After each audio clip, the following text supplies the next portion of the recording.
Muito bem, pessoal, vamos aqui para mais um episódio do Swish TV Show, seu programa diário sobre NBA aqui no YouTube. Quem fala com vocês é o Luiz Fernando, muito feliz de ter você por aqui nessa quinta-feira, dia 26 de junho, quinta-feira após primeira rodada de draft, né? Ontem tivemos o primeiro dia do draft, tivemos algumas surpresas, né? Algumas escolhas surpreendentes e algumas escolhas surpreendentes pro lado bom e pro lado ruim também, tá? Tivemos algumas escolhas bem questionáveis nesse primeiro dia. Quem acompanhou a live de ontem já deve imaginar de quais escolhas que eu estou me referindo. Inclusive, obrigado a todo mundo que acompanhou a live de ontem, né, mano? Tivemos mais de 1.200 pessoas simultaneamente acompanhando a live. Foi o recorde do canal. Acho que foi o recorde do canal em uma live. Então, obrigado. Obrigado mesmo a todo mundo que ficou por mais de 5 horas ao vivo ali, né? Livezinha extensa. E hoje vai ter de novo, tá? Hoje teremos live de novo, acompanhando o segundo round, que promete ser bem interessante. Sobrou alguns nomes bem interessantes para esse segundo dia. Então hoje também teremos live. Mas fica o agradecimento à galera que acompanhou ontem. Obrigado mesmo, mano, de coração. Fiquei felizaço depois de ver o resultado da live. Muito like, muito comentário. O chat foi uma loucura. Foi até meio difícil acompanhar o chat ontem, porque realmente deu muita gente. Então, obrigado, mano. Obrigado de coração. Enfim. Então, ontem tivemos o primeiro dia do draft. E aí, no episódio de hoje, do Swish TV Show, eu vou meio que fazer o recap dessa primeira rodada do draft. Falar sobre as escolhas que eu gostei, sobre as escolhas que eu não gostei, sobre os vencedores e os perdedores desse primeiro dia. E vou aproveitar também para falar um pouquinho sobre alguns nomes interessantes que sobraram para o segundo round. E tiveram alguns, tá? Não é que há 2, 3 nomes, não. Tivemos alguns nomes bons sobrando para esse segundo round. Então, vamos aqui pro recap. Antes só peço para que você deixe seu like, que é muito importante, se inscreva no canal se não for inscrito, compartilha o conteúdo com a galera, que é sempre muito legal, ajuda muito no crescimento aí do projeto. E vambora, né, cara? Roda a vinheta e vamos aqui começar o nosso recap da primeira rodada do draft da NBA.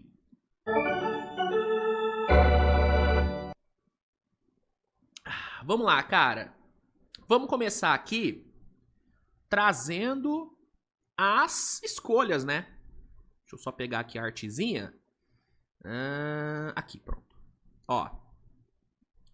Essas foram as 30 primeiras escolhas do draft, né? As 30 escolhas da primeira rodada. E vamos aqui passar por cada uma delas. E aí eu vou dando os meus pitaquinhos sobre cada escolha, né? Acho que fica uma dinâmica legal. E aí depois eu falo sobre os vencedores e sobre os perdedores. Ó, vamos lá. Tudo começou com o Dallas Mavericks fazendo o óbvio, né? Selecionando o Cooper Flag na primeira escolha geral. Aqui, sim, era a escolha mais óbvia do draft. Todo mundo sabia que Dallas pegaria o Cooper Flag. Alguns torcedores do Dallas mais pessimistas, né, estavam com um certo receio do Nico Harrison talvez trocar essa primeira escolha, mas pra mim nunca houve esse risco. Nem o Nico Harrison seria maluco de trocar a chance de pegar o Cooper Flag. Então, Dallas foi lá, fez o óbvio, mas não é porque fez o óbvio que essa escolha não merece ser elogiada. Pô, foi uma puta escolha do Dallas. Né? O Cooper Flag na minha concepção, um dos 3 melhores prospectos da década. Acho que ele só fica atrás do Embi e do Luka. tá? Ah, Luiz, você acha que o Cooper Flag é um prospecto melhor do que o Zion foi? Do que o Anthony Edwards foi? Sim, acho. Se tem o Zion de 19 e o Cooper Flag de 25 no mesmo draft, eu seleciono o Cooper Flag, tá? Na frente. Porque eu acho ele um prospecto extremamente bem polido. É um cara que não tem defeitos no jogo. Não tem defeito. Você olha o Cooper Flag e você não enxerga defeito. Claro, tem pontos que ele vai ter que melhorar? Vai!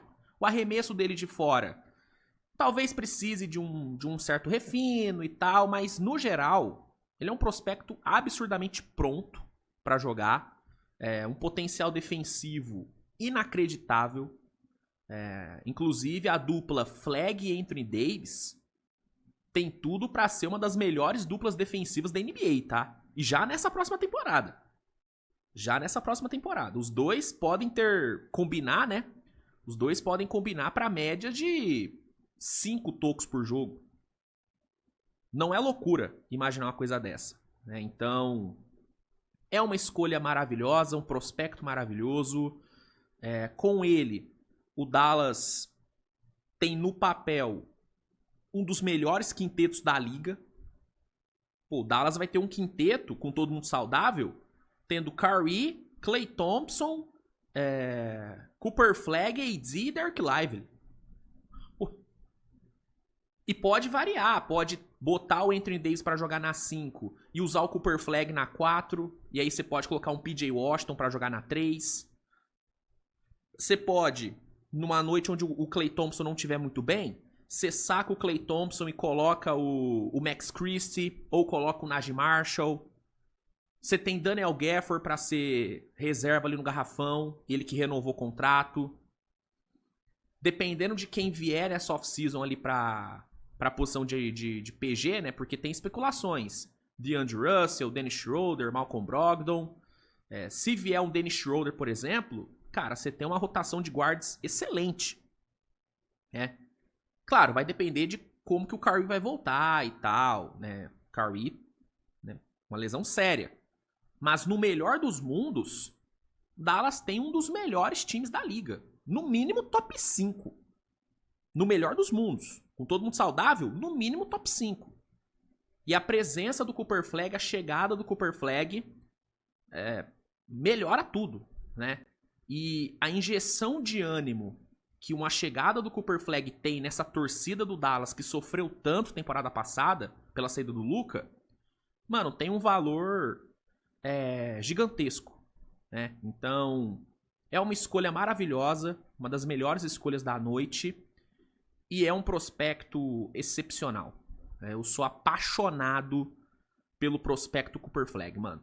É um dos prospectos que mais me deu gosto de cobrir. Sabe, o vídeo que eu fiz analisando o Cooper Flag, mano, foi um deleite pra mim. Né, o Cooper Flag e o Wembanyama foram os dois prospectos que eu mais gostei de cobrir. É que eu não tive a honra de cobrir o Luka Doncic na época do draft, porque se eu tivesse, nossa senhora, cada vídeo do Luka seria... Ah, o Luka Doncic, meu Deus! Seria uma loucura, né? Porque eu sempre fui apaixonado pelo Luquita desde a época do Real Madrid. Mas, né, pós Luka Doncic, né, Cooper Flag e o Wemby foram os dois prospectos que eu mais gostei mesmo de acompanhar. Claro, tiveram outros, né? O Cade Cunningham foi um prospecto que me encantou também. O Anthony Edwards me encantou muito. Vocês devem se lembrar de como que eu era aficionado pelo prospecto Jabari Smith, né? Quem acompanhou a live daquele draft lembra como que eu fiquei revoltado quando o Thunder não pegou ele, né? E pegou o Chet. Hoje em dia, claramente foi uma escolha correta por parte do Sam Presti. Mas na época, mano, eu era apaixonado pelo Jabari. Então tiveram vários prospectos que eu gostei muito de cobrir. Nesse draft mesmo, mano, o Trey Johnson, gostei muito de cobrir o Trey Johnson. Foi muito legal ver os tapes dele. O próprio Dylan Harper, o Iacuchones, o Topic no ano passado também. Me amarrei em falar sobre ele. Rizaché também. Mas o Cooper Flag foi uma experiência muito foda, mano. Muito foda, porque, mano, poucas vezes eu vi um prospecto chegar tão pronto pra NBA, mano. dos que eu acompanhei, dos que eu cobri aqui no canal, ele e o Wembanyama. Ele e o Wembanyama. E eu vou te falar, é que o Wemby, o potencial físico do Wemby, tamanho e refino técnico era tudo muito, muito maravilhoso. Mas em termos de buracos no jogo, talvez o Cooper Flag tenha até menos buracos do que o Wembanyama tinha. Porque o Cooper Flag não tem buraco no jogo dele. O Wembanyama ainda tinha a questão do físico, dele ser muito magro e tal. Tinha essas questões. O Cooper Flag não. O Cooper Flag fisicamente, tecnicamente, ele é totalmente pronto. Então, mano, é um absurdo e escolha enorme do Dallas. Era o óbvio? Era. Mas não deixa de ser uma escolha maravilhosa. Assim como a escolha do Dylan Harper na 2.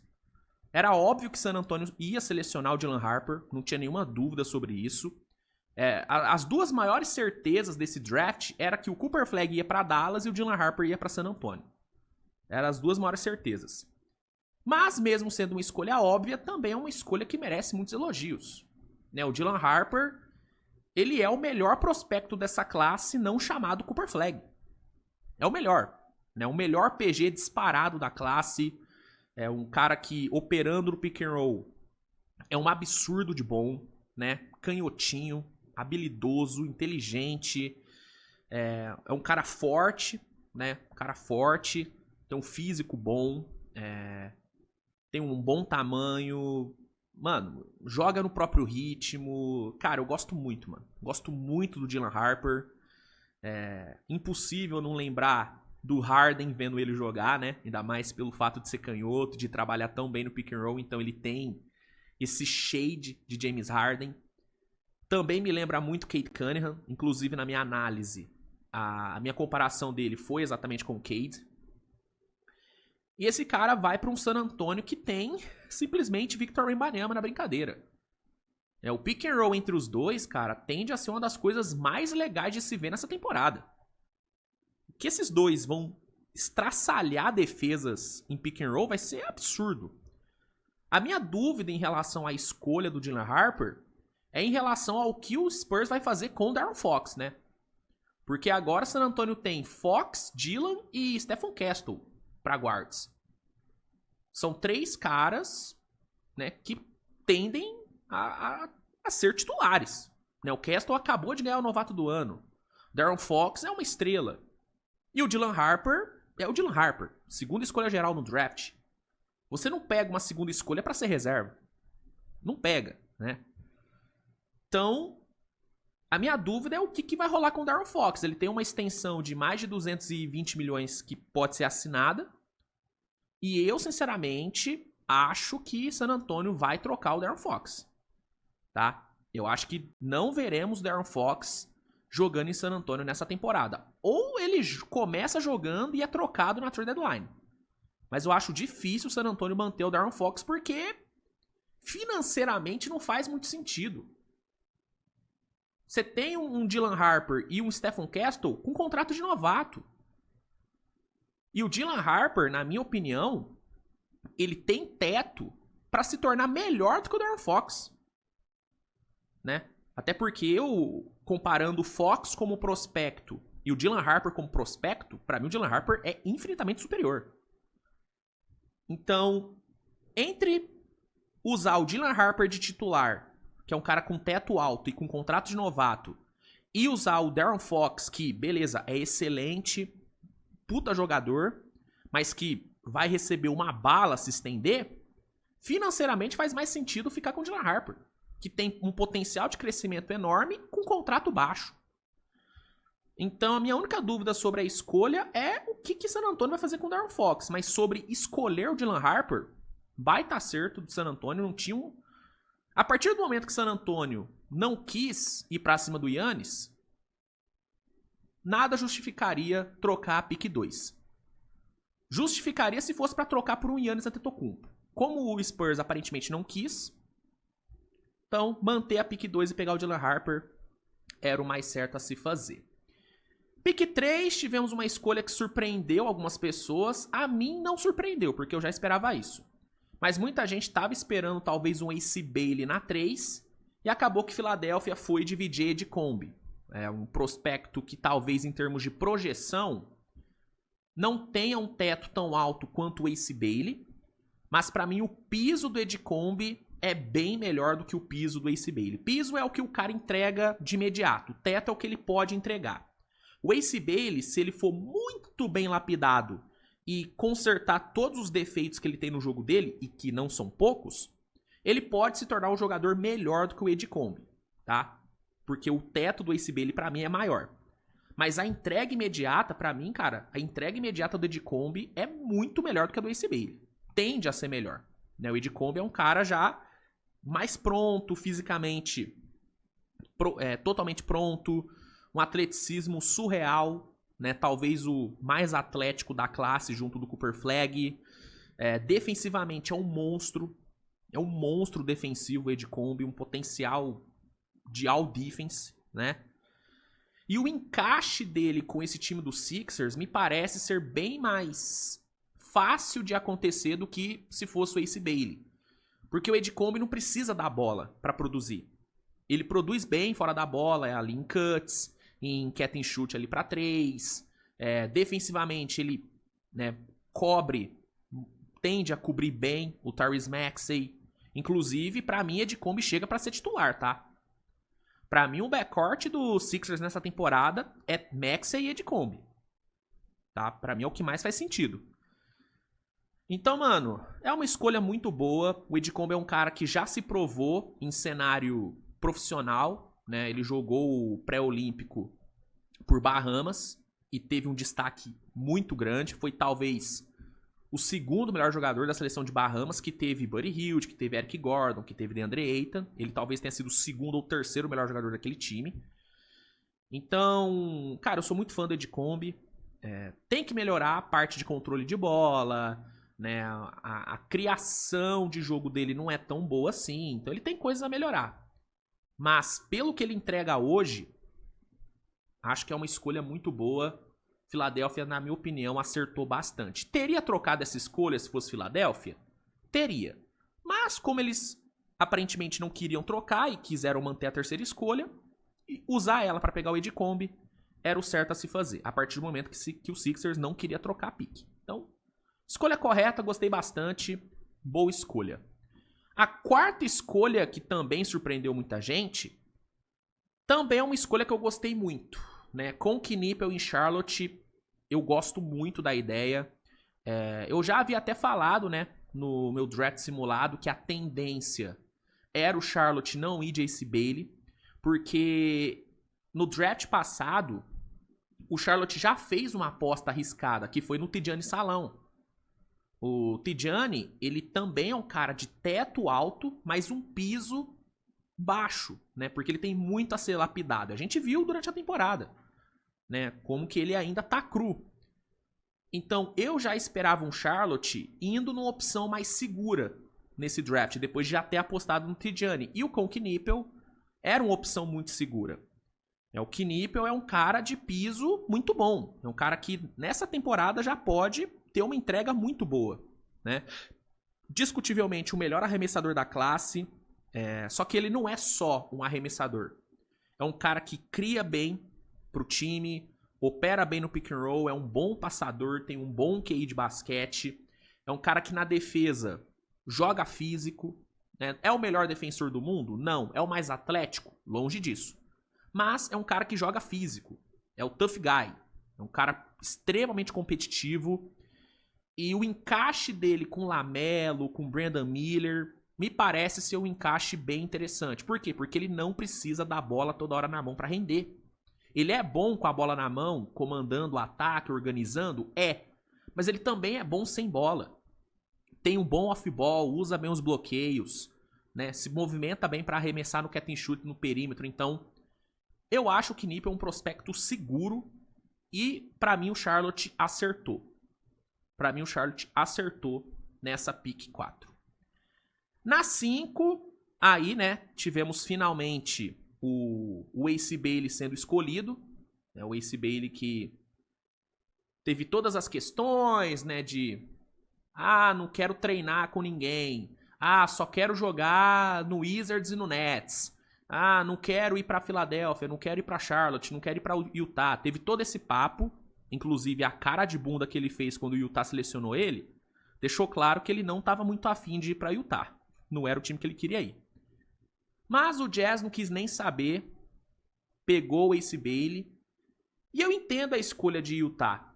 Né? O Utah tá num momento onde eles precisam do máximo de talento possível. E é inegável que o Ace Bailey tem muito talento. O que me pega no Ace Bailey, para além das questões de personalidade, de ser um cara meio arrogante, meio egoísta, ou pelo menos aparentar ser isso tudo, o que me pega no Ace Bailey é o tanto de buraco que ele tem no jogo dele. Tipo assim, ele tem o tamanho, ele tem o arremesso, ele tem o potencial. Só que, mano, pra agora, a quantidade de problemas que o Ace Bailey tem no jogo dele é muito grande. É um cara que toma péssimas decisões com a bola na mão. É um cara que no off-ball é bem pouco engajado. É um cara que tem uma escolha de arremessos bem questionável, força muita bola. É um cara que não sabe passar. Tem um passe horroroso passando a bola. Não lê bem o jogo. Na defesa, fisicamente ele tem ali as ferramentas, só que falta QI defensivo, às vezes falta até querência pra defender, falta atenção, falta engajamento. Então, mano, o Ace Bailey é um diamante bruto, mano. É um diamante bruto que, se não for bem lapidado, tem chances relevantes de se tornar um puta de um bust. Agora, se ele for bem lapidado, ele pode estourar, ele pode ser um estouro na NBA. Se for bem lapidado. O Jazz pode lapidar ele bem? Pode, porque tem ali um Will Hard que é um ótimo treinador. Mas, sei lá, cara. Eu, talvez, se fosse o Jazz, teria ido numa opção menos problemática. Teria ido de um Jeremiah Fears, teria ido de um Trey Johnson, né? Talvez. Mas Jazz quis apostar no talento do cara, quis apostar no potencial do cara. Não julgo, mas é uma escolha que eu não faria, por isso que eu classifico como uma escolha que eu não gostei tanto, tá?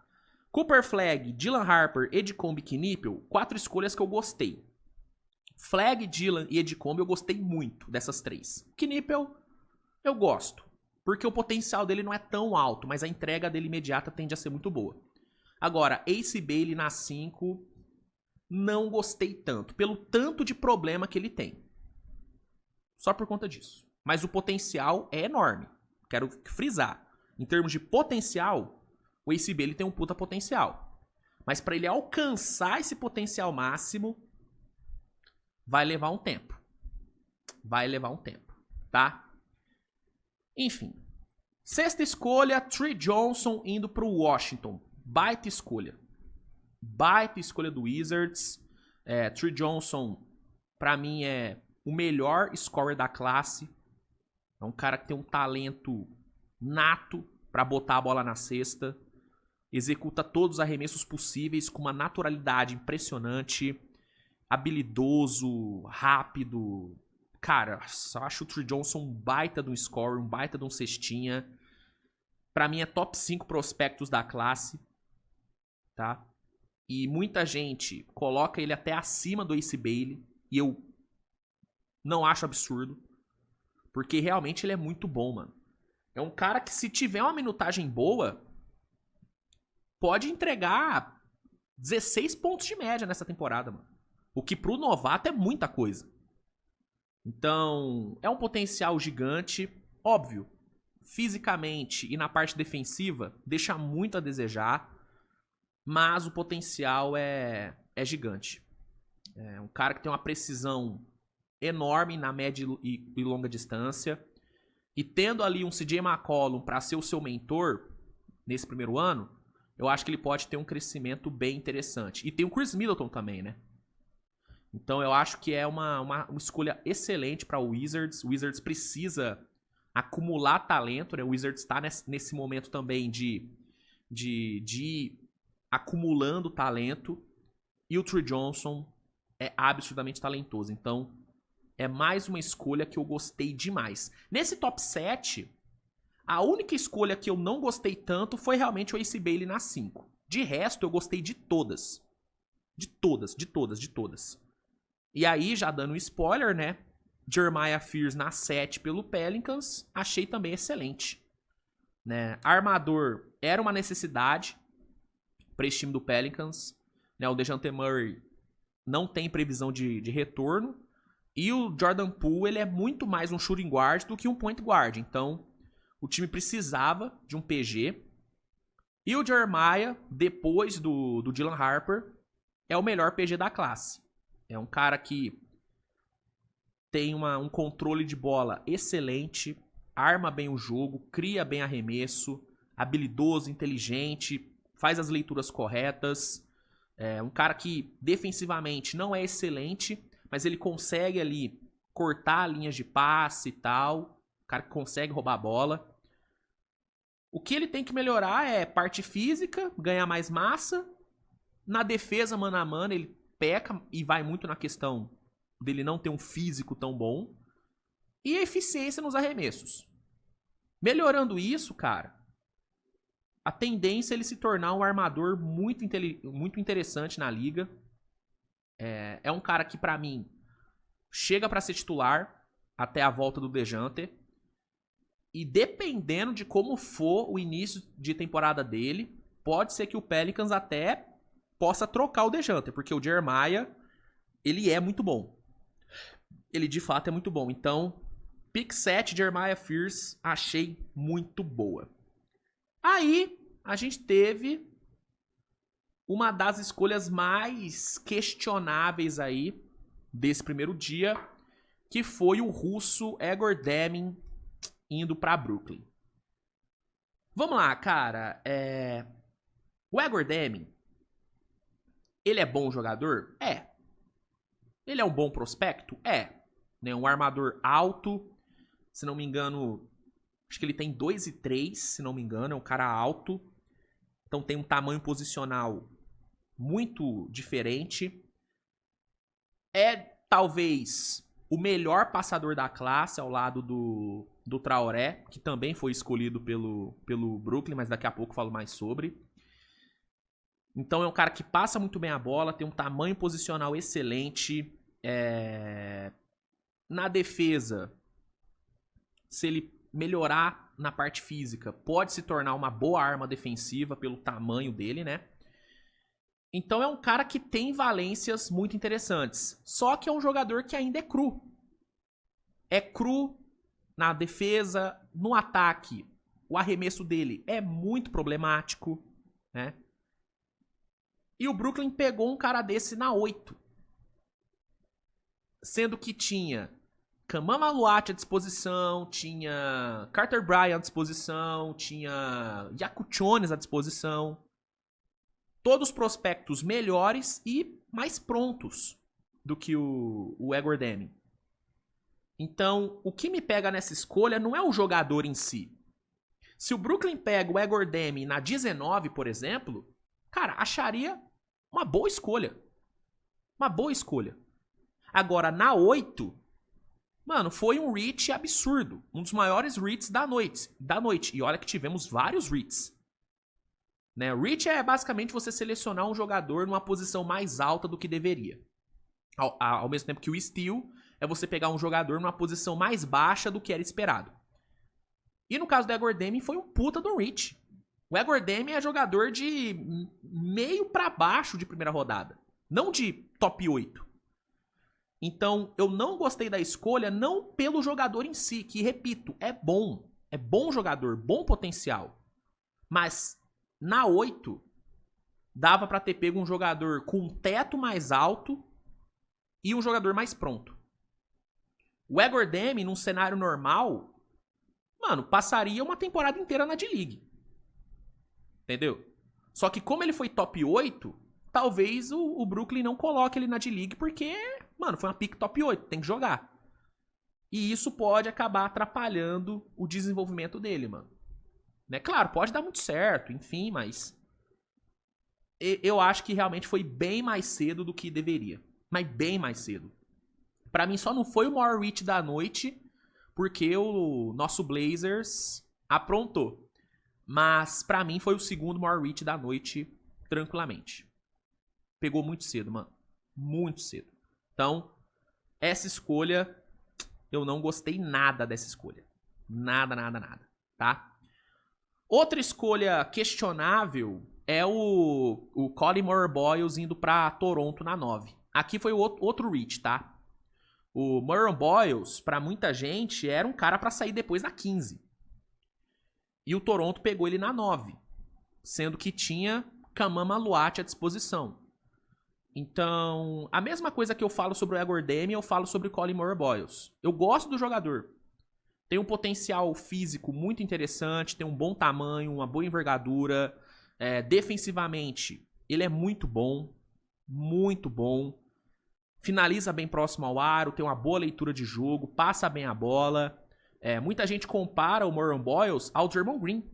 E eu acho uma boa comparação. Né? Compara com o Draymond Green, comparam com o Julius Randle também. Então eu gosto das comparações, acho que são justas e eu gosto do jogador. A questão é ele sair na 9. Cedo. Cedo. Se o Toronto quisesse tanto assim o Moore-Boyles, podia ter descido no draft, mano. Descia pra 12, talvez, que é a posição do Bulls. Descia pra 12, acumulava capital de draft e pegava o Moore-Boyles na 12, porque ele ia sobrar. Ele ia sobrar. Então, pelo valor posicional, eu acho que o Toronto deu um reach aí. Por isso que eu não gosto dessa escolha. Não gosto. Até porque as características do Moore-Boyles são bem parecidas com a do Scottie Barnes.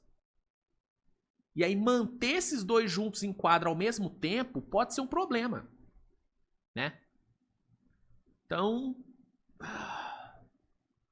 se pegasse ele na 12, na 13, eu acharia de boa. Mas na 9 realmente foi um reach. Na hora da live que eu tava fazendo, eu não achei tão reach assim.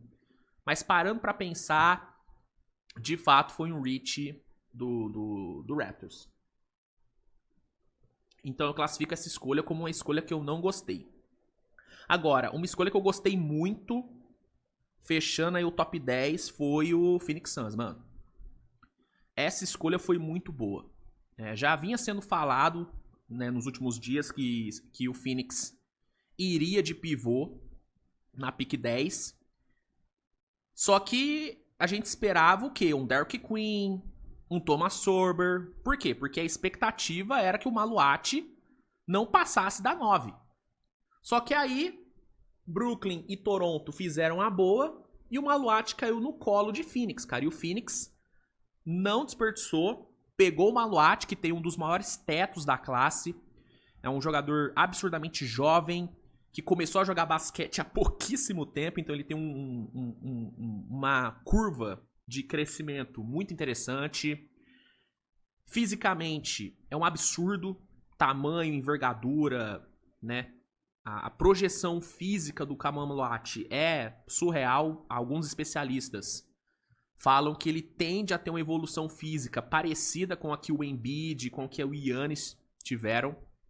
Então, surreal o potencial dele. Tem uma boa mecânica de arremesso, apesar disso não ter se traduzido em eficiência em Duke, mas ele tem uma boa mecânica. E é um cara, mano, que jogou pela seleção do Sudão do Sul na Copa do Mundo, jogou nas Olimpíadas também, foi o mais jovem, inclusive, a jogar uma Olimpíada, né? Jogar basquete masculino nas Olimpíadas, foi o mais jovem da história. E é um cara que tem uma história de vida fantástica, né? Eu falei muito no processo pré-draft que o Maluati era a melhor história desse draft. E de fato é. É um cara que teve que se mudar, ainda criança, junto da família dele, para um país diferente, foi como refugiado da guerra. É um cara que até os 13 anos de idade nunca tinha pegado uma bola de basquete. E aí ele foi lá, alguém viu ele, gostou do tamanho, botou ele pra jogar basquete. E aí ele foi aprendendo, né? O Luol Deng chegou, pegou o moleque, levou, né, pra jogar num time mais organizado lá no Sudão do Sul. E aí o tempo passa, ele joga uma Copa do Mundo, joga uma Olimpíada, é selecionado por Duke, né, talvez o projeto mais forte de basquete universitário que a gente tem, juntamente com Virginia, né? Acho que dá pra colocar esses dois projetos, esses dois programas como os mais fortes mesmo. E aí faz uma puta temporada na NCAA, forma uma duplinha maravilhosa com Cooper Flagg. Inclusive, 3 jogadores de Duke no top 10, né? Cooper Flagg, Knipel e Kamamoloate. Né? Impressionante. Impressionante. Que Duke, o que o selo Duke pesa é bizarro, né? Impressionante. E aí, mano, é surreal. Olha o que 5 anos... Olha a curva, a volta que a vida do Maluati deu em 5 anos, mano. Ele saiu de um moleque que nunca tinha jogado basquete, que fugiu com a família dele da guerra, pra um moleque que é a pick 10 do draft de 2025, mano. Vai pro Phoenix Suns. Né? Vai jogar com Devin Booker, vai jogar com Bradley Beal, vai jogar com Jalen Green. Né? E aí a cena dele chorando na hora que foi draftado e tudo, mano, foi tudo muito bonito, foi uma cena linda. E um momento marcante demais do draft, mano. Momento lindo e uma baita escolha de Phoenix. E aí, quando você agrega a troca pelo Mark Williams, mano, Phoenix se posiciona como um grande vencedor da noite, mano. Resolveu o problema de garrafão, mano. Tipo, em 2 minutos, o Phoenix saiu de um time que não tinha garrafão pra um time que tem, em potencial, um dos melhores garrafões do Oeste. Pô, o Mark Williams saudável e o Maluati atingindo o potencial dele, pô, irmão, é bizarro. E o curioso é que a minha comparação do Maluati é exatamente com o Mark Williams, né? Que é outro que veio de Duke, né? Então, veio de Duke o Mark Williams, né? Veio de Duke. Então, é muito maneiro e o Phoenix, pra mim, mandou muito bem. Uma das melhores escolhas da noite, com certeza. Agora vamos para uma pick bem questionável, né? Que é Cedric Coward na 11. Vamos lá. O Cedric Coward era um prospecto que eu tinha ali no meu board saindo no top 14, top 15. Né? O range dele era isso. Era sair na 14, na 15, talvez na 16. Tá?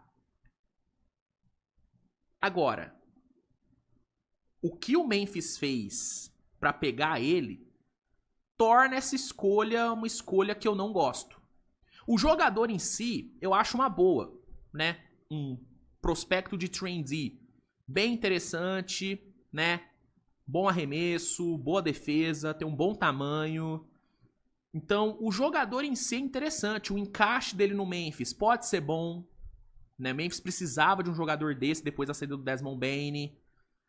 Então o jogador é bom. Agora, o fato do Memphis ter aberto mão de 2 escolhas de primeira rodada e 2 escolhas de segunda rodada para subir da 16 para 11 para pegar o Cedric Coward, isso torna a escolha ruim na minha opinião, cara. Mano, o Memphis trocou a pick 16... trocou uma first de 2028 e 2 escolhas de segunda rodada para pegar o Cedric Coward na 11. Sendo que ele poderia sobrar na 16. Ele poderia sobrar na 16. Então, pra mim o Memphis deu um overpay absurdo aqui. E por conta disso, não gosto dessa troca. Pelo overpay que Memphis deu pra subir pra 11. Não precisava, mano. Não precisava, na minha opinião. E beleza, subiu pra 11. Pô, pega o Carter Bryant então, mano. Que em potencial é melhor do que o Cedric Coward. Se tivesse feito a mesma troca, só que ao invés do Cedric Coward tivesse pego o Carter Bryant, eu ainda acharia um overpay, mas eu teria gostado mais do que foi. Entendeu? Então, pra mim, pelo overpay que deu pra subir, pra mim, essa escolha do Memphis é uma escolha que eu não gosto. Não gosto dessa escolha, tá? Na 12, Tivemos o Chicago Bulls fazendo uma aposta interessante no Noah Seng. O Noah Seng, cara, ele não é jogador pra agora, tá? É um jogador que eu acredito que só vai ter um impacto real mesmo na NBA daqui 1, 2 temporadas. É um moleque que precisa de lapidação, é um jogador novo e tal, então é um projeto pro futuro. Mas na 12, e sendo o Chicago Bulls, cara, eu acho que é uma aposta super válida. Super válida. Vale a pena apostar.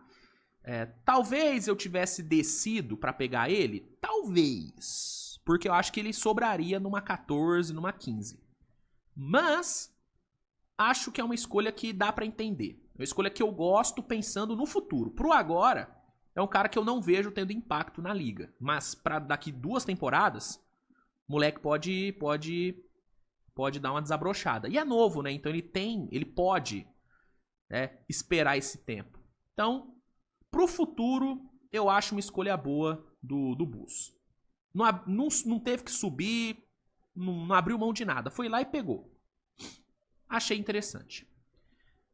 Essa 13 é interessante, né? Porque originalmente era a escolha do Hawks. Mas aí o que o Hawks fez? O Hawks desceu pra 23, né? Trocou com o Pelicans, né? Pegou uma primeira rodada de 2026, que vai ser a melhor pick entre Bucks e Pelicans, que são 2 equipes que podem colapsar durante a temporada, né? Então essa pick tende a ser boa. Hawks desceu e aí o Pelicans subiu para 13 e pegou o Derek Queen. Derek Queen, ele é o segundo melhor pivô da classe. Para alguns é até o melhor. Muita gente acha que ele é o melhor pivô da classe. Eu acho que o Maluat é melhor. Até em termos de projeção. Mas, Derek Queen é um pivô interessante. Ofensivamente, ele tem ferramentas bem legais. É um pivô muito inteligente. É um dos melhores pivôs passadores dos últimos drafts, tá? Tem um passe muito bom, a leitura de jogo muito boa. Só que ele tem algumas questões, especialmente na parte defensiva. É um pivô baixo, é um cara que eu não vejo marcando pivôs na NBA, ele deve marcar alas pivôs.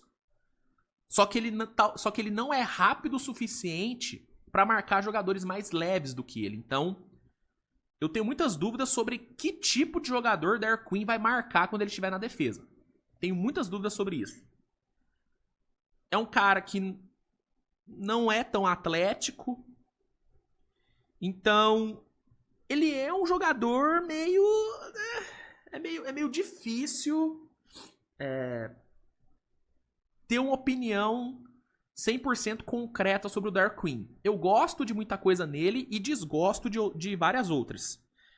E quando você pensa no encaixe dele com o Zion, essa escolha ela vira uma escolha meio questionável, porque os dois juntos, eu não sei se vai funcionar. Eu sinceramente não sei se vai funcionar os dois juntos. Mas é uma aposta que eu acho boa, mas é uma escolha meio complicada. É uma escolha meio complicada. Eu gosto da aposta, mas eu acho que pode dar muita merda. E o fato de ter aberto mão de 2 firsts pra subir... Cara, é uma escolha meio a meio pra mim. Eu gosto e não gosto. Essa aqui eu vou ficar em cima do muro. Essa eu vou ficar em cima do muro. Eu gosto e não gosto. Mas eu acho que, no geral, pensando no draft em si do Pelicans, eu acho que o Pelicans pegou bons valores, cara. Sair do draft com Derek Queen e Jeremiah Fears, eu acho bom.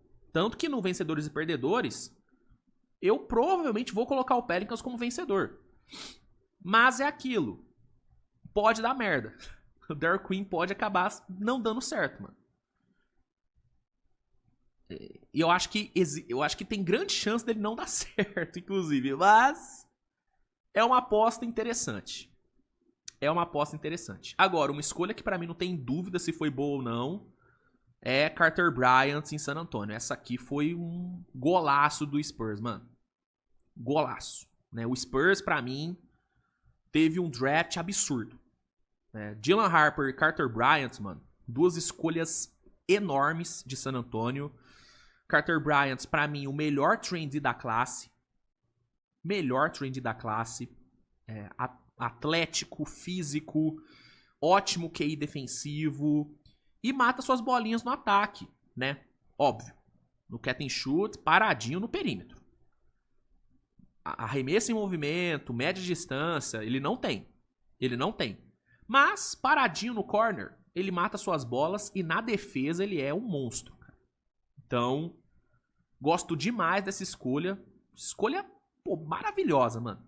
Maravilhosa. Um cara que defende 3 posições, consegue marcar no garrafão, consegue marcar nas alas e consegue marcar no perímetro, né? No ponto de ataque.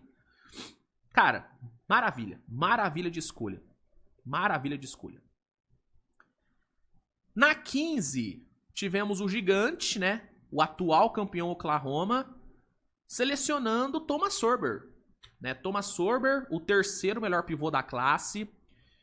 Outro pivô que não é muito alto, né? Assim como o Derrick Queen, e que também não é tão atlético.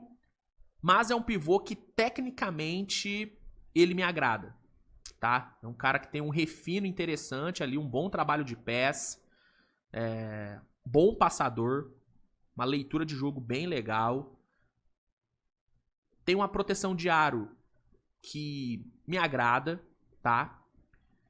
Então, é um cara que tem suas valências. Na hora da escolha, eu fiquei meio assim, porque eu queria muito que o Thunder endereçasse bolas de 3 nesse draft, especialmente com a 15. Ainda mais com McNeely à disposição. Acho que teria sido uma escolha talvez melhor, tá?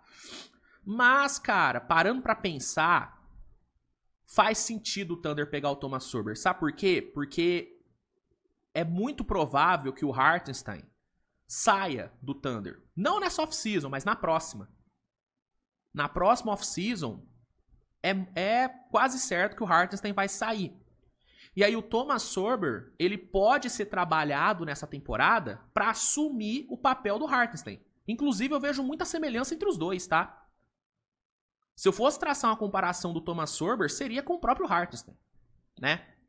Então, parando pra pensar, faz sentido o Thunder pegar o Thomas Sorber. E aí você me pergunta, pô Luiz, mas por que o Hartenstein vai embora? Acabou de ser campeão. Questão financeira, gente. Né? O Thunder, depois dessa próxima temporada, o Thunder vai ter que começar a liberar a galera.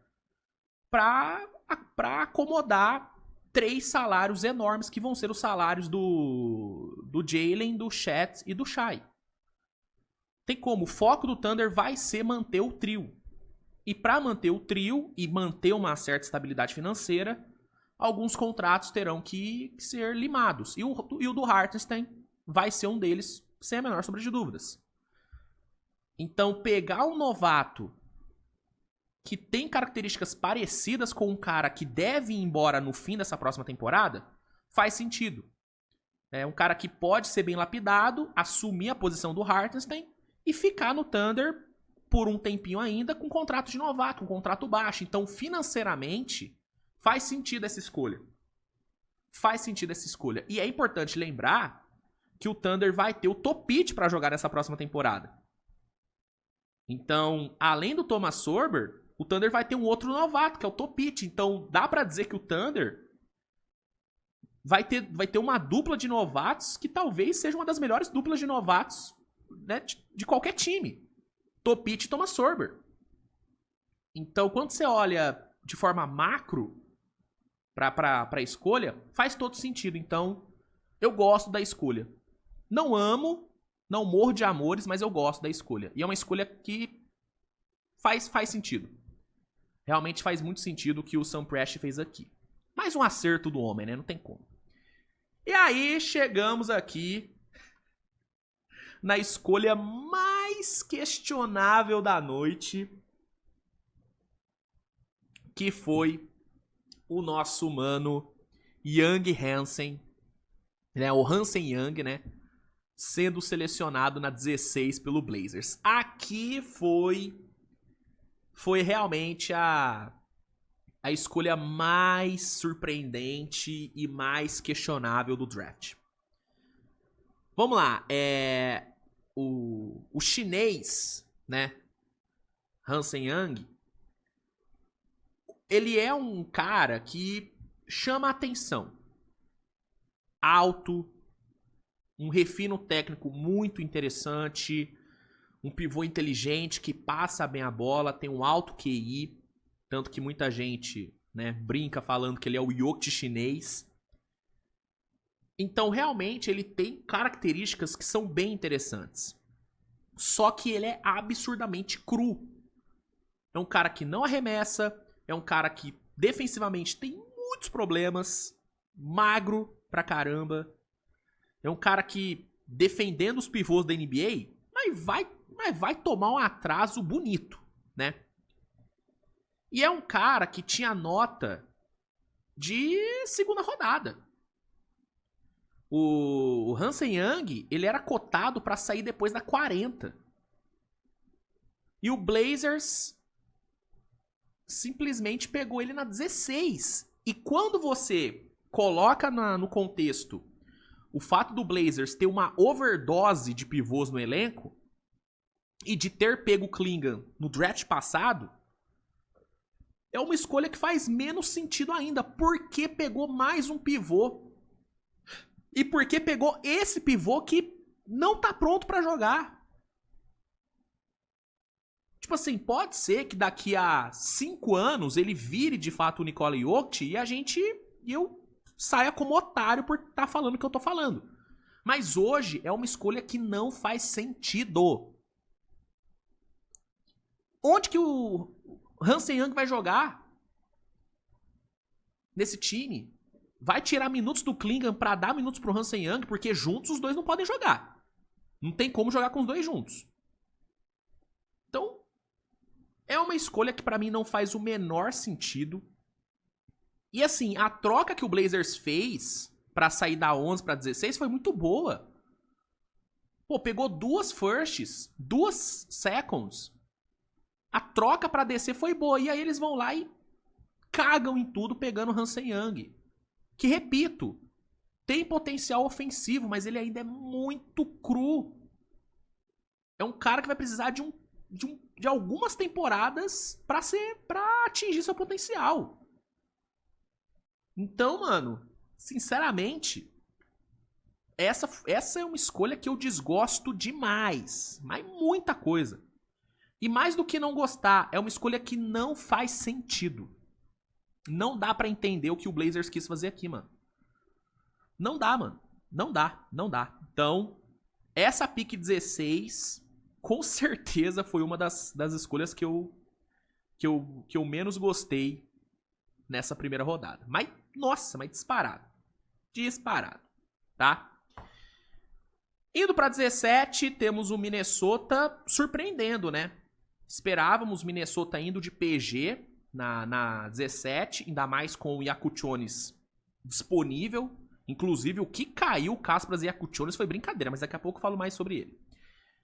Então, esperávamos um PG indo para Minnesota e eles surpreendem pegando o Joan Beringuet, né? O francês Beringuet, pivô, né?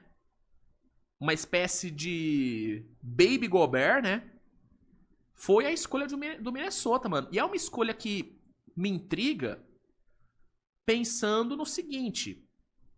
Por que pegou um pivô? Será que é indício de que o Naz Reid não vai ficar?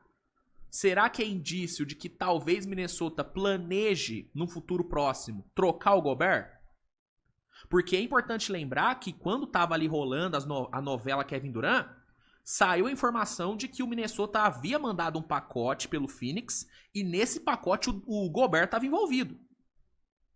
Então, será que o draft do Beringuet é já pensando numa potencial saída do Gobert? Porque juntos os dois não jogam.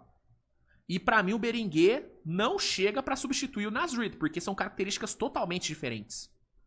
Enquanto o Naz Reid é um dos melhores pivôs espaçadores da liga, o Beringuet não tem arremesso.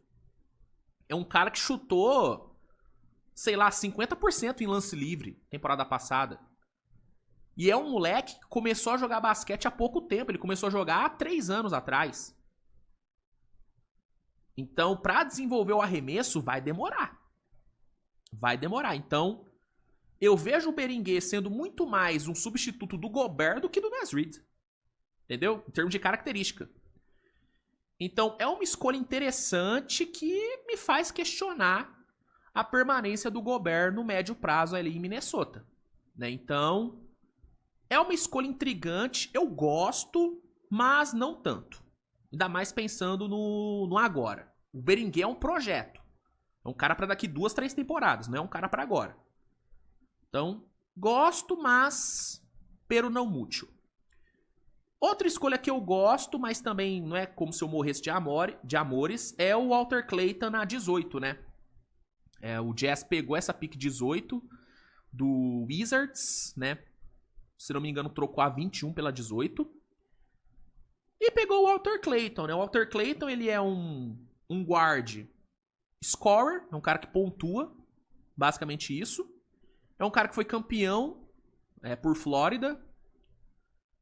Mas é um cara que, sei lá, não vejo um teto muito alto, não vejo nenhum diferencial tão absurdo assim. Mas é um cara que pontua. Então, é uma escolha que eu acho ok. Não é uma escolha ruim, mas também não é uma escolha muito boa. É uma escolha ok. Nolan Traoré na 19. Eu gosto dessa escolha, tá? Sim, tem das 5 escolhas que Brooklyn fez nessa primeira rodada, quando você olha para as 5 escolhas no conjunto, é difícil gostar do que Brooklyn fez, né? Mas quando você isola algumas escolhas, isoladamente tem escolhas que foram boas. E o Nolan Traoré na 19 foi uma dessas escolhas boas. Se você esquecer todo o resto que o Brooklyn fez no draft e focar só nessa 19, foi uma escolha boa. Né? O Nolan Traoré é um dos melhores PGs da classe. Um PG alto, tem um ótimo tamanho, tem uma capacidade de passe absurda, excelente playmaker, inteligente, lê bem o jogo. Então ele é um prospecto de floor general. As questões do Nolan Traoré são relacionadas ao seu arremesso e ao seu físico, à sua defesa, né? Ao seu físico em termos de massa muscular. O tamanho é ótimo, mas massa muscular falta. Então o Nolan Traoré, ele é um projeto. Ele é um projeto. Sabe com quem a galera compara ele? Com o Kylian Reyes, né? Ou Kylian Reyes, que também tinha essas características e acabou dando errado. Acho que o Nolan Traoré é mais prospecto do que o Kylian Reyes era. Mas ele é um projeto também. É um cara para daqui 2, 3 temporadas, na minha opinião. Mas é uma escolha que faz sentido. Na 19, faz sentido. Né? E só pra galera não achar que eu tenho algo contra o Igor Deming, mano, se é o Nolan Traoré na 8, eu também ia achar uma escolha errada. Tá? Porque é valor posicional. Nolan Traoré, você pega na 19, como foi pego. Assim como o Igor Deming, você pegaria na 19 também. Entendeu? Então, o ponto é que, diferente do Igor Deming, o Nolan Traoré foi escolhido no range dele. Por isso que é uma escolha que eu gosto. Se fosse o Igor Deming na 19, eu ia falar a mesma coisa. Uma escolha que eu gosto. Mas o problema é que o Igor Deming foi na 8, né? Então, por isso que eu gosto do Nolan Traoré na 19 e eu não gosto do Igor Deming na pick 8. Tá bom? Então, top 19 é isso. Vamos agora para as últimas 10 escolhas, começando com a 20, que aqui foi o grande steal da noite, que foi Kasparas Jakučionis indo para Miami. Essa escolha aqui foi absurda de boa. Né? O Jakučionis era um cara que eu tinha no meu top 10 de melhores prospectos. Né? O Jakučionis era um cara que eu via no máximo caindo para 13. Mas no máximo, tá? E o Heat pega ele na 20. É um cara que tem características absurdas de boas. Bom shot creator, bom passador, bom defensor. Inteligente. ótimas leituras, é um cara que, pra ser reserva do Tyler Hero, vai ser excepcional. E é um cara que eu vejo até podendo jogar junto do Tyler Hero, né? Porque o Yaku Jones é um combo guard. Joga na 1 e também joga na 2. Então, é uma escolha excepcional e pra mim é disparado o maior steal da noite. É disparado. Disparado. Então, Caspras e Yaku Jones na 20, escolha enorme de Miami. Enorme, enorme, enorme. Baita escolha. Baita escolha. E a reação do Pat Riley depois da escolha foi maravilhosa, né? Vem, levantou e meteu aqui, ó. Tipo, muito foda. Muito foda. O Pat Riley, cara, é aquilo.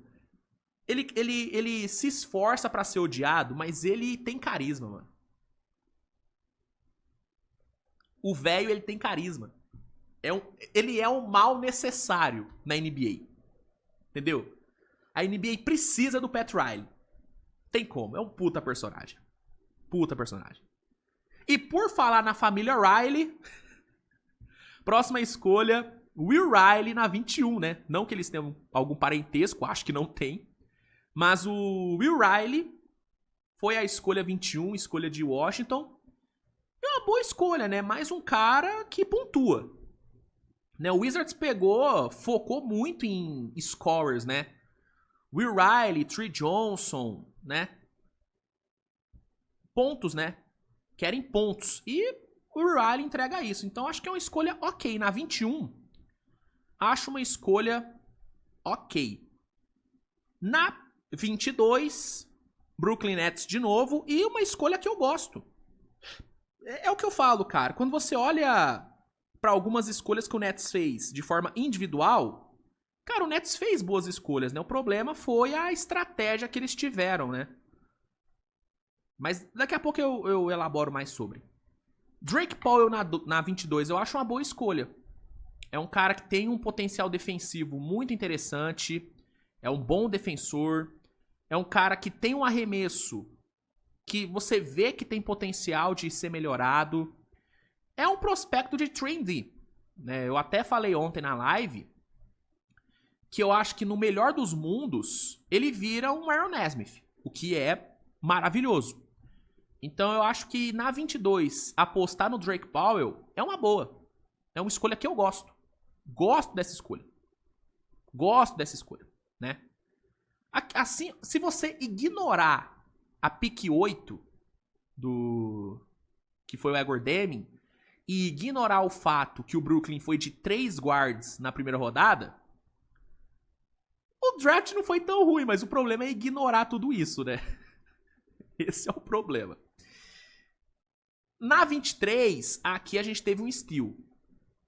Aqui foi um steal porque Asa Newell na 23, mano, baita escolha de Atlanta, viu? O Asa Newell é um valor excepcional pra você pegar na 23. Um cara que une tamanho, versatilidade, né?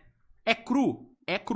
Mas na 23, faz todo sentido do mundo. É um cara que jogou em Georgia, né? Então ele meio que fica em casa. E eu gosto, cara. É um steal. É um steal o Asa Newell na 23. O Asa Newell tinha nota pra top 15.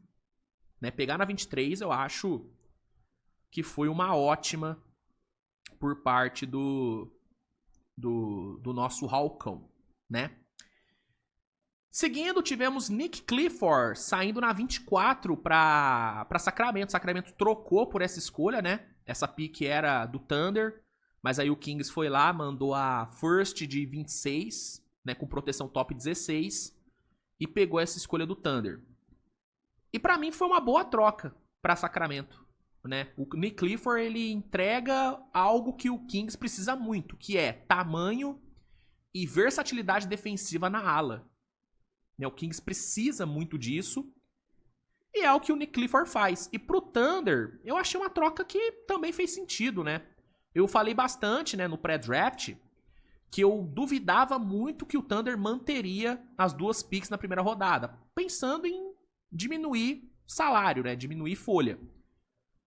Então, pegar essa 24 e trocar por uma futura de 26, jogar essa pick pra frente e evitar que um novo salário chegue, Eu acho que o Thunder fez correto. E pra mim o Thunder tomou boas decisões nesse draft, mano. Pra mim o Thunder tomou boas decisões. Tanto que eu vou colocar o Thunder como vencedor quando eu for pro vencedores e perdedores. E ó, o programa hoje vai ser longo, tá?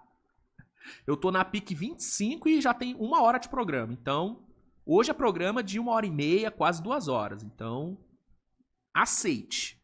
Aceite. Galera que tá assistindo na estreia, se você achou que ia ser um programa de 40 minutos, achou errado. Vai ter que esticar seu café da tarde ou seu almoço, dependendo da hora que você estiver assistindo. Vamos lá. 25, Jayce Richardson. Boa escolha de Orlando, tá? Apesar de eu ter questões com o tamanho do Jayce Richardson, ele realmente é um jogador que, né, meio baixinho, mas ele tem características ofensivas que me agradam. É um cara que cria bem o arremesso, opera bem no pick and roll. Né? O problema é o tamanho. Né? E isso pode ser um problema na parte defensiva. Vai ser um problema na parte defensiva. Mas, ofensivamente, é uma escolha que eu gosto bastante. O Orlando precisa disso. Precisa de alguém que arremesse. Mesmo com a chegada do Bane. Então, o Jayce Richardson faz sentido. Filho do Jason Richardson, né? Jogou no Golden State, se não me engano. Então, Jayce Richardson na 25. Gosto da escolha. Aí temos mais uma escolha do Nets. E mais uma que eu questiono, né, que é o Ben Saraf saindo na 26. O Ben Saraf, ele é um prospecto interessante, né? Ele também tem um tamanho posicional muito bom, né? Um PG alto. É um cara que tem uma leitura de jogo excelente, passa bem a bola, ótimo QI. Mas assim como o Egor Deming, tem questões de força, falta físico. O arremesso dele é ruim. Então, tipo assim, o Brooklyn pegou 3 guards com características totalmente parecidas. E com defeitos também parecidos. São 3 guards altos, com ótimo passe, com ótimo QI e que não arremessam. Então, assim,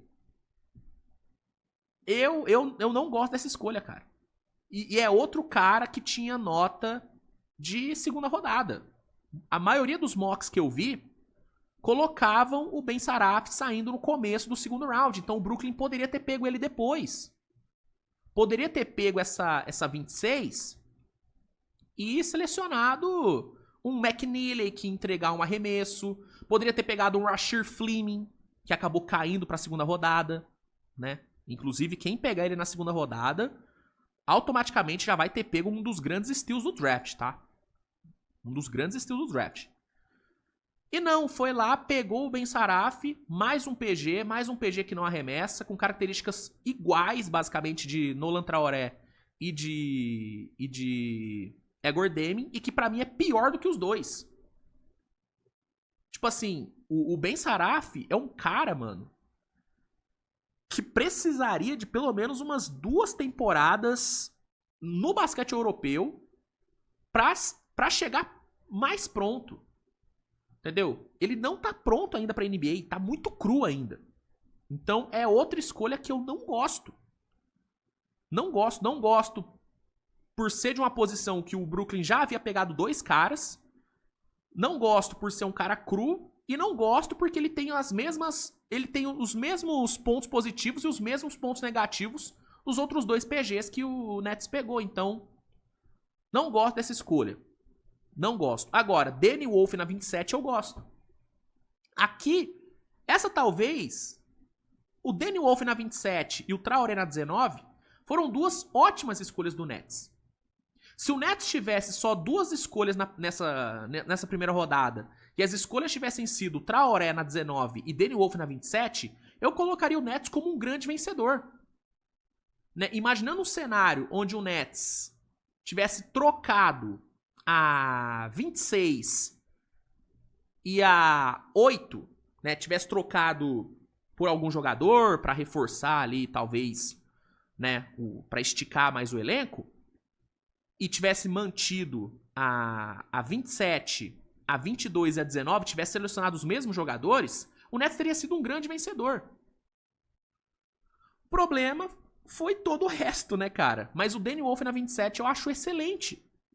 Um cara de 2,13 de altura, com QI de basquete excelente, ótimo passador, é um cara que tem uma boa mecânica de arremesso, precisa melhorar a eficiência, mas tem uma boa mecânica, é um jogador que, cara, joga tanto de pivô como de armador, ele foi armador em Michigan, jogou de PG, móvel, inteligente, né, falta atleticismo e tal, o arremesso dele precisa melhorar, mas, cara, é um projeto muito bom.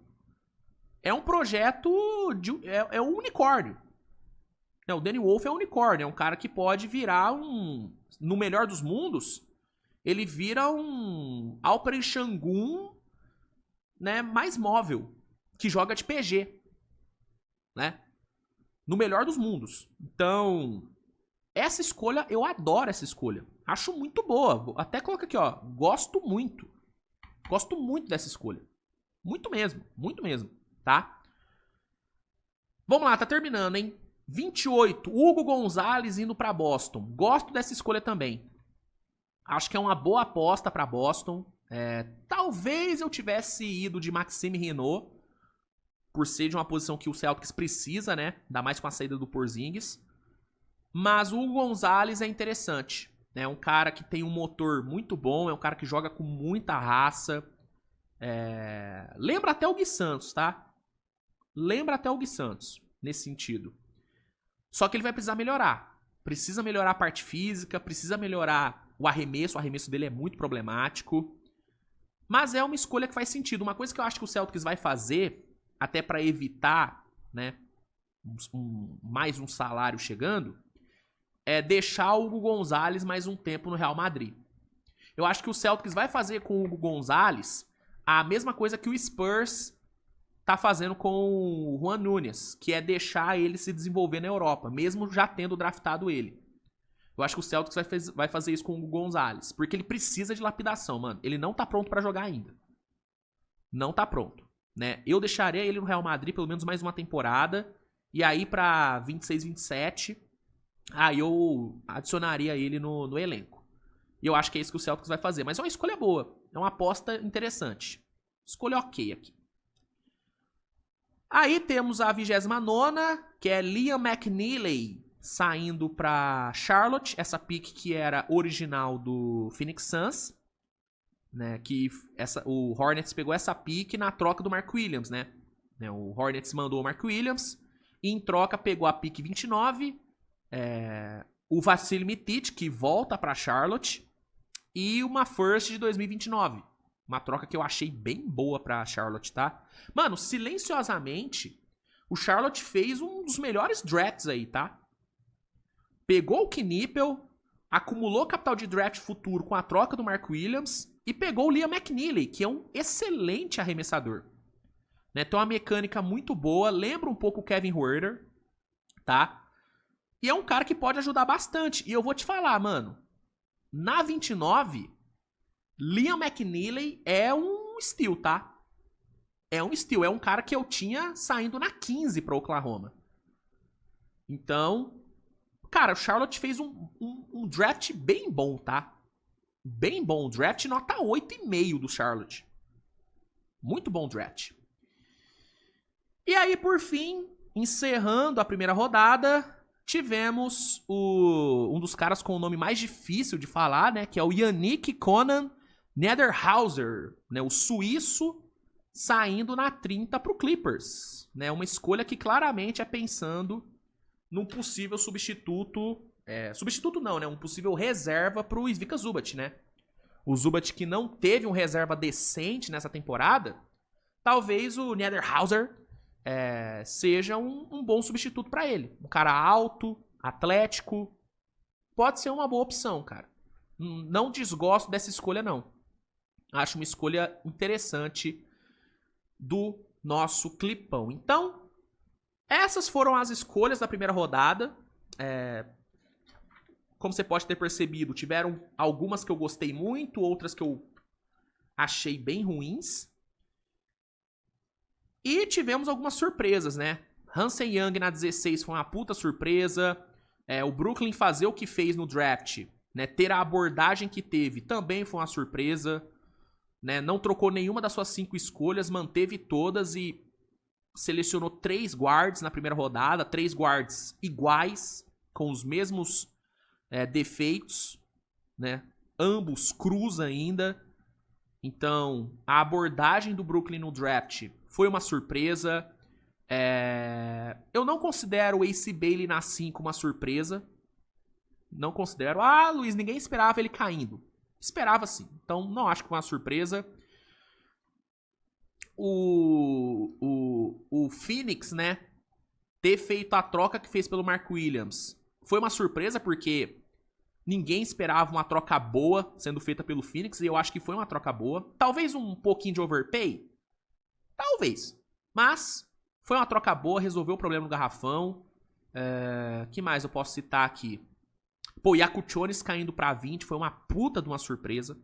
Uma puta de uma surpresa. Ninguém esperava ele caindo tanto. Né? Igual eu falei, a queda do Caspras pra mim seria até a 13, no máximo. Caiu pra 20. O Memphis ter feito a movimentação que fez pra pegar o Cedric Curry foi uma surpresa negativa. O Pelicans, né? Ter subido pelo Dark Queen. Acho que foi uma surpresa. Não esperávamos isso. Eu esperava um Pelicans subindo pra 6 ou pra 5, pra tentar garantir o Jeremiah Fears. Mas como, né, ele havia caído pra 7 mesmo, eu não esperava o Pelicans fazendo mais nada. E foi lá e subiu pelo Dark Queen. Uma aposta arriscada, mas que pode, né, ser premiada. Que mais? Pô, Rashir Flynn não saindo na primeira rodada foi uma surpresa, na minha opinião. Esperava ele saindo no fim da primeira rodada. Ali pela 24, 25. Murray Boyles saindo no top 9 foi uma surpresa. Maluat caindo pra 10 foi uma surpresa.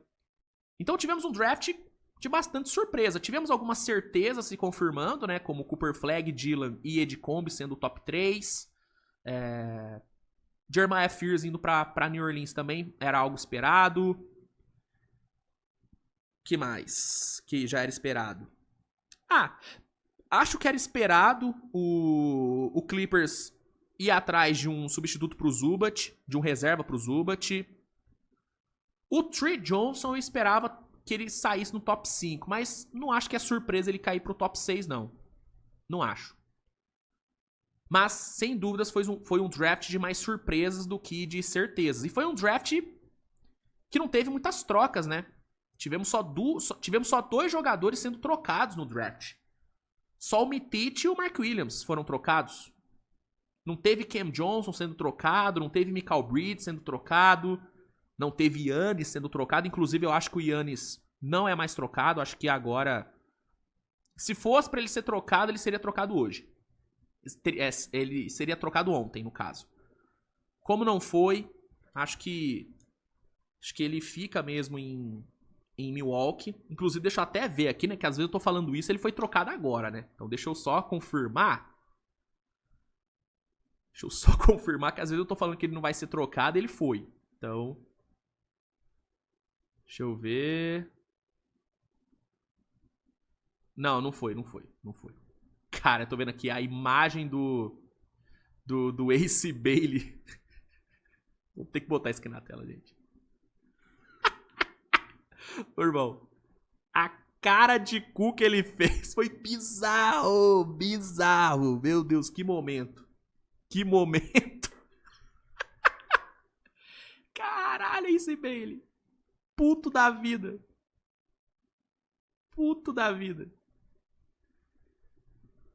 Ai. Pô, muito foda. Caralho. O Noime curtiu meu post aqui, moleque. Aí o Noim é pica, tá? Cara, ele me segue. Caralho, Noim, por que você me segue, mano? Caralho, que honra. Pô, o Noim é pica, tá?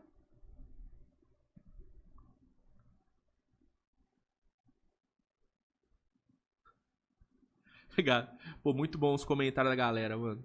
Falando que o Blazers pegou o Yao Ming da Shopee.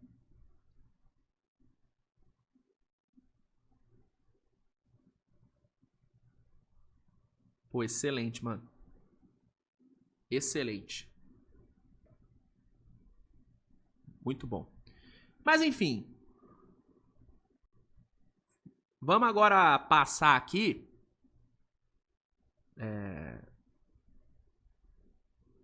Vamos passar aqui pros vencedores e perdedores, né? Pera aí, estou só respondendo aqui. Show. Vambora. Vamos aqui pro vencedores e perdedores, então, nessa primeira rodada. Dei uma dispersada aqui que eu fui inventar de responder um comentário e aí o meu TDAH bateu forte. Ó, vamos lá. Vencedores e perdedores, rapaziada. Vamos começar com os vencedores. É que eu vou tentar ser um pouquinho mais rápido, porque já tá com 1h20 de programa, então vou tentar dar uma acelerada. Vencedores. Dallas Mavericks, obviamente. Melhor prospecto da classe. Um dos 3 melhores prospectos da década. É um cara que chega pronto, um cara que chega pra montar uma das melhores duplas defensivas da NBA, junto do Anthony Davis. Potencial absurdo. Então, obviamente, um vencedor. San Antonio é um grande vencedor. Sair do draft com Dylan Harper e Carter Bryant. Cara, 2 golaços de San Antonio. Dylan Harper tende a montar uma dupla de pick and roll com o Wembanyama surreal e o Carter Bryant é um 3D de muito potencial e pegou ele na 14, né? Então, 2 escolhas gigantes. Pra mim, o Charlotte Hornets foi um vencedor. Sair do draft com Knipel, McNeely na 29 e ainda ter conseguido a troca que conseguiu pelo Mark Williams, né? Pegando 2 firsts e o Mitic, eu acho que o Charlotte foi muito bem. Poucos vão elogiar o draft do Charlotte. Eu serei um deles, cara. Acho que o Charlotte pegou ótimos valores nesse draft. Gostei bastante. Foi na segurança. Com o Knipel mais seguro do que o Ace Bailey. Então, acho que o Hornets foi muito bem. Eu acho que o Phoenix Suns foi muito bem também. Apesar de ter rolado talvez um overpay com o Mark Williams. Mano, ter pego ele e ter pego principalmente o Maluat na 10. Cara, foram 2 acertos muito bons aí de Phoenix. Resolve o problema de garrafão. Claro que tem outros vários problemas pra resolver. Mas o garrafão, pelo menos, já tá resolvido. Washington Wizards, pra mim, é um vencedor. Trey Johnson e o Riley na primeira rodada. 2 ótimos scorers. E o Trey Johnson tem um potencial gigantesco. É o melhor scorer da classe. E pegou ele na 6. Então, acho uma ótima escolha. 2 ótimas escolhas, principalmente o Trey Johnson. O Miami Heat, óbvio. Puta vencedor da noite. Pegou o maior steal da primeira rodada, que foi o Yakuchonis na 20. O cara chega pronto pra ser, né, ou reserva do Tyler Hero, ou até o parceiro do Tyler Hero no backcourt. Um cara que te entrega criação de arremesso, criação de jogo, inteligente, bom defensor. Ótima escolha. Ele na mão do Eric Spoelstra, irmão, vai ser doideira. Vai ser coisa linda de se ver. Então, excelente steal, grande steal da noite foi pra Miami. Cara, eu vou te falar. Eu vou colocar o Pelicans como vencedor. Apesar de eu achar que o Derek Queen pode dar muito errado, ele também pode dar muito certo, mano. Ele também pode dar muito certo. E se ele der certo, juntamente de um Jeremiah Fears, esse draft pode ser lembrado como, né, talvez até o divisor de águas de New Orleans, quem sabe. Talvez tenha rolado um overpay pra subir pra 13. Talvez tenha rolado um overpay. Mas eu acho que são 2 apostas boas. E são 2 posições que o Pelicans precisava de reforços, né? Então, acho que New Orleans sai como vencedor. Eu coloco o Oklahoma como vencedor, tá? Porque, pô, pegou um possível substituto do Hartenstein e ainda arrumou uma pick de 2026 na troca com o Kings. Beleza, tem proteção top 16? Tem, mas ainda assim é uma pick, né? Então, acho que o OKC pode ser colocado como vencedor. E eu vou fechar os vencedores colocando os times que só tinham pique de segundo round, porque sobrou muita gente boa nesse segundo round, né? Então, Detroit, Indiana, Lakers, Warriors, Bucks, Cavs, Knicks, né? Todos esses times que só tinham escolhas de segunda rodada são vencedores. Porque sobrou Rasheed Fleming, Rino e vários outros talentos que daqui a pouco eu falo mais sobre. Então, eu fecho os vencedores com os times aí que só tinham pique na segunda rodada. Pra mim, esses times são vencedores porque sobrou gente boa pra esse segundo dia de draft, tá? E indo pros perdedores... Foda, né? Mas, ó... Eu vou colocar o Nets como perdedor. E assim, igual eu falei... Se você analisa de forma individual as escolhas... Cara, a maioria das escolhas do Nets foram boas. Danny Wolf na 22. Boa escolha. Danny Wolf não. Danny Wolf foi na... Tô maluco. O Drake Powell na 22. Uma boa escolha. O Nolan Traoré na 19. Boa escolha. Danny Wolf na 27. Boa escolha. Né? Agora, Ben Saraf na 26 e principalmente o Egor Demi na 8 foram escolhas que eu não gostei. E aí, quando você adiciona nessa questão o fato do Brooklyn ter escolhido 3 guards na primeira rodada e 3 guards com características quase iguais e com os mesmos defeitos, que é falta de físico e falta de arremesso. E quando eu falo físico, eu não falo tamanho, eu falo massa, porque tamanho os 3 têm. São 3 guards altos, com ótimo passe, com boa leitura de jogo. E são 3 guards que defensivamente têm questões, são 3 guards que, em termos de massa muscular, deixam a desejar, e são 3 guards que não arremessam. Então, por esse acúmulo de jogadores iguais e da mesma posição, juntamente com o fato do Brooklyn não ter trocado nenhuma das suas escolhas pensando em, né, algum jogador mais pronto e tal, mano, eu não consigo não colocar o Brooklyn como um perdedor. Tipo assim, eu entendi o que o Brooklyn quis fazer, eles quiseram acumular o máximo de talento possível e pegando jogadores que são inteligentes, jogadores que rodam bem a bola. Eu entendi a estratégia do Nets, mas eu discordo da estratégia. Eu discordo do plano que o Nets teve pro draft. Então, pra mim, o Brooklyn foi um perdedor. E eu não tô falando que os jogadores são ruins. Todos são jogadores bons. Egor Demi é bom jogador. Traoré é ótimo jogador. Drake Powell tem um bom potencial de 3D. Ben Saraf pode dar muito certo. Danny Wolf, adoro o Danny Wolf. Então são bons jogadores. Agora, ter pego todos eles e ter pego 3 iguais, basicamente, da mesma posição, aí eu não gosto. Aí, pra mim, eles não capitalizaram direito em cima das 5 escolhas que eles tinham na primeira rodada. Então, pra mim, Brooklyn sai como perdedor. Portland, pra mim, é um perdedor também. Né? Tipo assim, a troca que eles fizeram pra descer pra 16, eu achei muito boa. Né? Pegou 2 firsts e 2 seconds por uma pick 11 que virou o Cedric Coward. Essa troca foi boa. Agora, eles terem usado a pick 16, que eles conseguiram nessa troca, pra pegar um Hansen Young, que tinha nota de segunda rodada, aí pra mim foi um erro. Foi um reach absurdo, foi o maior reach da noite. Maior reach da noite. É um jogador que ofensivamente tem características interessantes, bom passador, bom QI de basquete, boa altura, mas que falta massa muscular, defensivamente é um alvo ambulante, não tem arremesso, é um cara muito cru.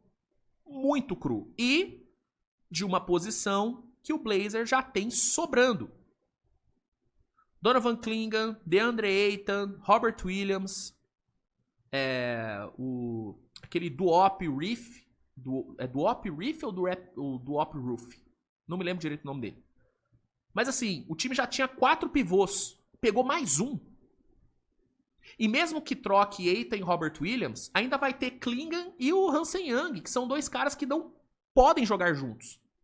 Pra mim, os dois não conseguem, não podem coexistir em quadro ao mesmo tempo. Então, eu acho que o Blazers não fez um bom trabalho no draft também. Não gostei. Pra mim, isso é um perdedor. E o Memphis, pra mim, é um perdedor. A troca que eles fizeram pra subir pelo Cedric Coward, pra mim, foi uma troca ruim. Tipo assim, se eles tivessem pego o Cedric Coward na 16, sem subir, eu teria achado uma boa escolha. Agora, ter pego a 16, uma first de 28 e 2 picks de segunda rodada pra subir pra 11, pra pegar o Cedric Coward, aí eu achei um erro muito grande. Porque o Cedric Coward, pra mim, não tinha nota pra top 11, ele tinha nota pra depois da 15. Entendeu? E são 2 firsts que eles abriram mão pelo Cedric Coward, com outras escolhas de segunda rodada, mano. Foi um overpay muito alto por um jogador que pra mim não valia esse overpay. Né?